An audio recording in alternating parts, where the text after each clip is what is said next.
I'm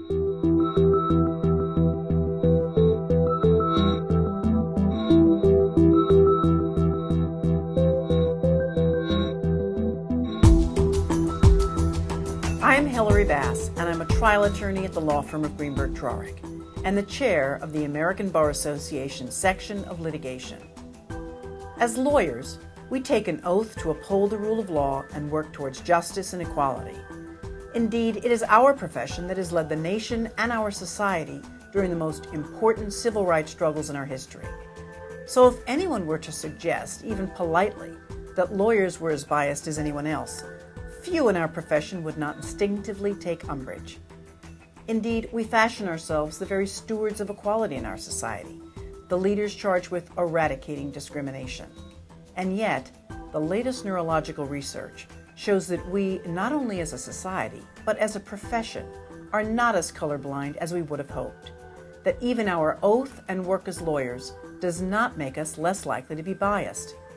Using the most advanced techniques of neuroscience, our colleagues in medicine and science have uncovered data that demonstrates that implicit bias exists in each of us. They have compiled compelling proof that each of us harbor preconceptions based on unconscious associations that have built up over time. This is the case regardless not only of one's level of education, but also of one's own desire to be colorblind. Those of us whose life work is committed to equal justice cannot deny the power of this evidence. The section of litigation of the American Bar Association this year has launched this important initiative to introduce the leaders of our justice system to the compelling, albeit unsettling, truths of our unconscious minds. This is not merely an academic exercise. The same science also demonstrates that if we openly consider and confront our biases, we can change them. And so this challenge, which you are taking today, is not only one to educate yourself about this issue, but to lead our system of justice and our society towards true equality.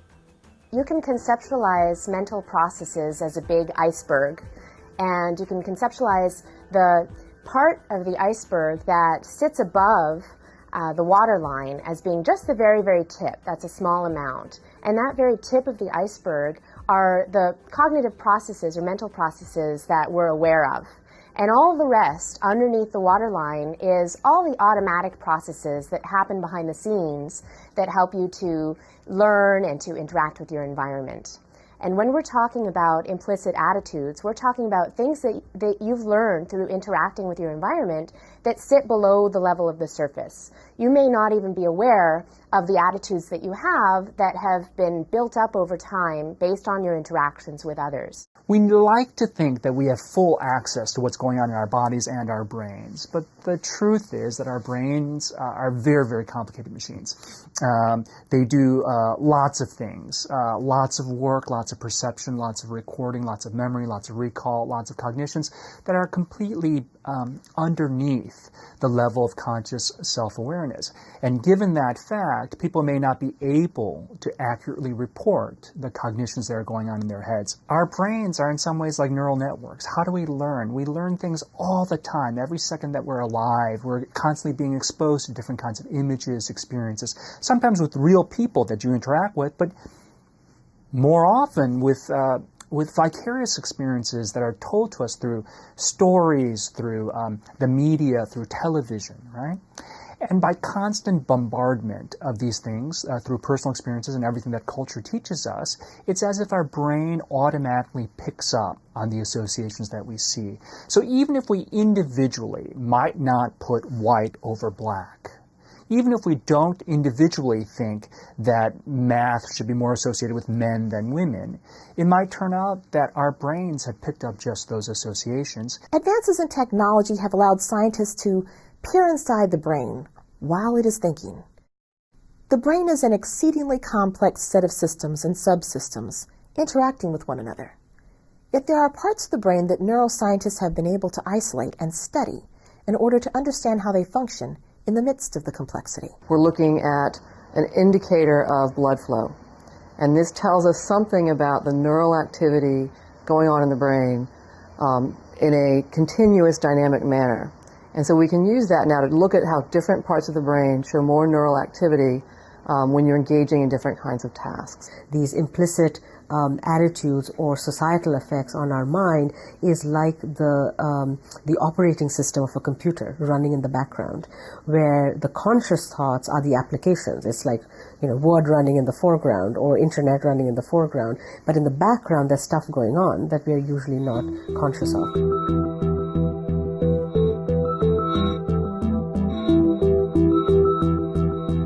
The most popular instrument, the one that's best known and has been most widely studied, is something called the Implicit Association Test, created by Tony Greenwald. It's a test that measures association strengths. Now, that doesn't sound like it's of great importance, but it turns out that association strengths are at the heart of attitudes and stereotypes. And as we've done research using the IAT, it's turned out that it's revealed things that we didn't know, because it measures these associations that people are not even aware that they have.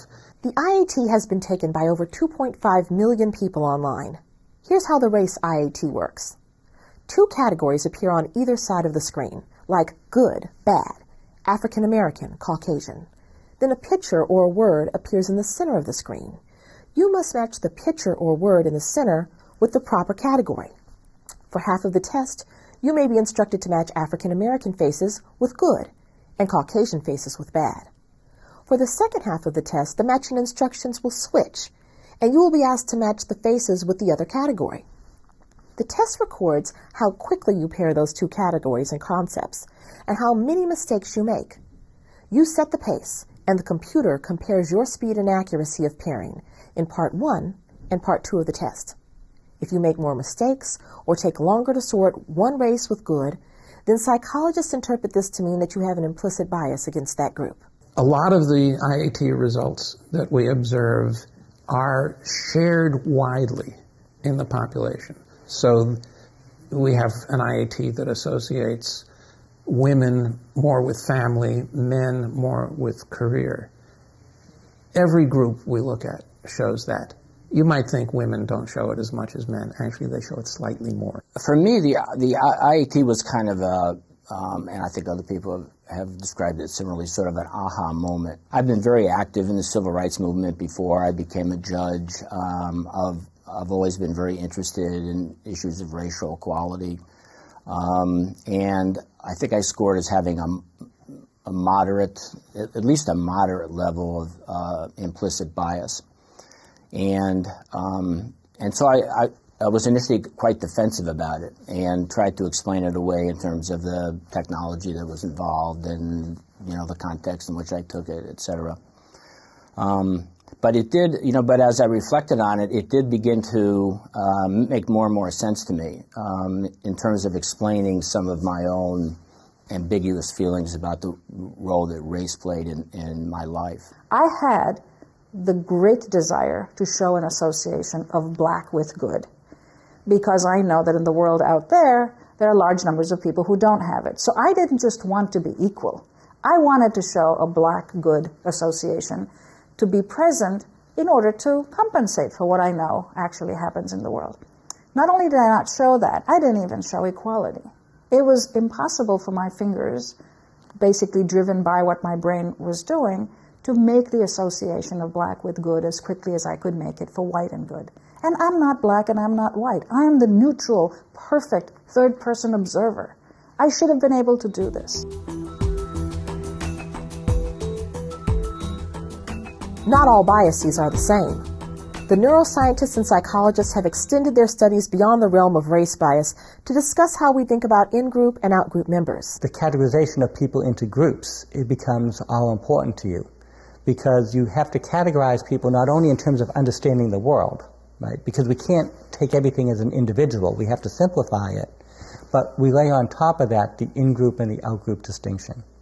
So not only do we distinguish people as fitting into groups, we very importantly talk about groups that we belong to, the in-group, and groups we don't belong to, the out-group. A study led by Professors Jason Mitchell, C. Neil McRae, and Mahzarin Banaji of Harvard looked at how we think about people who are similar and dissimilar to us by studying people who self-identified as particularly liberal. And we showed them pictures of two people, John and Matthew. John was a liberal, supposedly like them. Matthew, in other ways, was just like them, also another student, a member in that sense of that age group, but happened to be from the Midwest and was a Republican and a fundamentalist Christian to boot. And we showed them very simple behaviors, questions about these two people. John, do you think he'll go home for Thanksgiving? Matthew, do you think he does his laundry every week? Just simple questions that have nothing to do with the person's politics. And what we discovered was that when they're making these judgments of these two people, they have no conscious experience that they're treating them in any way differently. It is well-settled neuroscience that a part of the brain called the amygdala activates when threat or anxiety is increased, or when we find someone to be untrustworthy. We primed people with either black male faces or white male faces, or stereotypically black male names or white male names. And then we played movies for them that went from all snowed out, so you can't see what was there, and got progressively clearer. And we did this in 41 steps. So at step 1 or frame 1, it's completely blurry or it has a lot of snow. And then we expose the participants to frame after frame, and each frame gets a little more clear, a little more clear, a little more clear. And your only job is to stop the movie when you know what you've seen. If they were exposed to black faces beforehand, they could tell us at an earlier frame, at a frame where you have less information or more snow in the picture, that was a gun or that was a knife or those were handcuffs. But for the crime-irrelevant objects, like the teacups, it didn't matter whether they were being primed with black or white beforehand. So what people really want now is evidence that these implicit biases, measured by these crazy scientific instruments, actually predict real-world behavior. Because if it doesn't predict what actually happens in the real world, then it sounds kind of academic. It might be interesting for scientists. I don't know why it should be that interesting for lawyers, policymakers, judges, folks out in the real world. I drew together the results of 120, 130 studies that had been done over the past 10 years, and quite a few of them involved race measures, and found that the race IAT was predicting discriminatory behavior. There are lots of now studies showing that in the case of race, in the case of gender, in the case of age, sexual orientation, all of these different kinds of social groups, the more people prefer the socially dominant group over the less dominant or less advantaged group, the more bias they show in terms of all kinds of outcomes.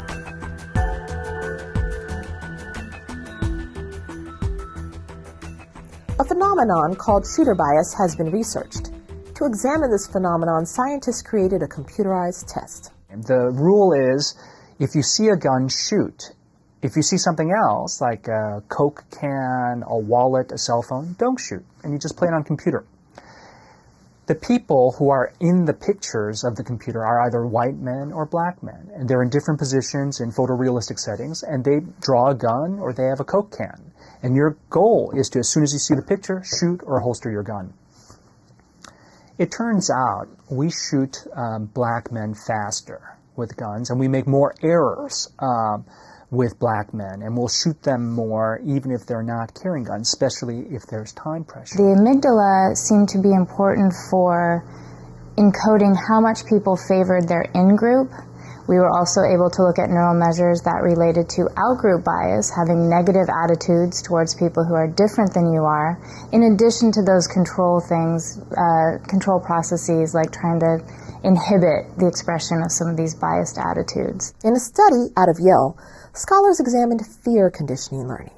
Now, what we know from years and years and years of research in non-humans, that the amygdala, which is this small structure about the size of your thumb tip in the middle of your brain, is critical for the acquisition, storage, and expression of that kind of learning. And in this study, what we did was we took people, Yale undergraduates, and they were all white, and we put them in the MRI scanner, and we just showed them pictures of black and white male faces. And during the scanning part of the study, we didn't ask them anything about race. We simply asked them to press a button if a face was repeated, and another button if it wasn't repeated. So at that point, they weren't really aware that it was a study that had anything to do with race. After the scanning session, we gave them a number of behavioral tasks that would measure different measures of race bias. We gave them explicit measures, most notably the modern racism scale, where you essentially have to, on a questionnaire, tell us what are your attitudes. And then we gave them 2 implicit measures, the implicit association test and 1 physiological measure called eye blink startle. The researchers found some increase in amygdala activation when the subject saw the face of the African American man while in the scanner. But the most profound finding in the study was the relationship between the results of the fMRIs and the IET scores. So the primary result that we found was that the amount of amygdala activation you showed when you're looking at the black versus the white faces in our white American subjects was correlated with the amount of bias they showed as measured by the IET. The thing about the amygdala, we're talking about it in the context of race bias, but the reason why we're talking about it in that context is because there's this long literature about the amygdala, both in emotional learning and in social processing. And other studies looking at the role of the amygdala in social processing shows, for instance, it seems to play a role in evaluations of trust. Patients with damage to the amygdala tend to rate people as more trustworthy overall. The amount of amygdala activation you see correlates with ratings of trustworthiness, so the more untrustworthy someone appears to you, the higher the amygdala response. So it seems to be involved in social evaluations of trust.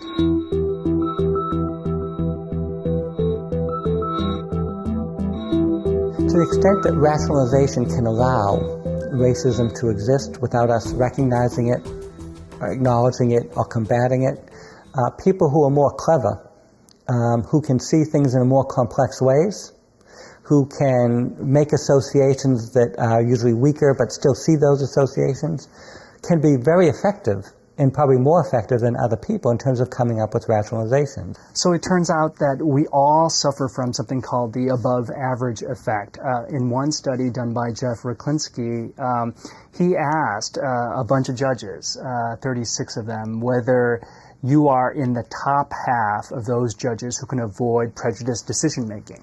Guess how many people thought they were in the top half? 97% of all judges asked thought they were in the top half. It is natural, I think, for people who have reached the level of being a judge, who reached the level of integrity and learning that warrants their becoming a judge. It's not so easy to convince that person that unconscious biases may still be operating at levels that you are unaware of. People who are very articulate at arguing different points of view would be more likely to come up with effective rationalizations that will convince themselves that they're not racist. You may actually be much more likely, because it's the nature of your job that demands that you come up with cogent arguments for why you're doing X versus Y. Why did you say that this man who lost his arm deserves $50,000 and this man deserves $5 million? And so intelligence doesn't automatically protect you from being racist. And in fact, it could have the opposite effect if you use that intelligence in a way that will justify your biases.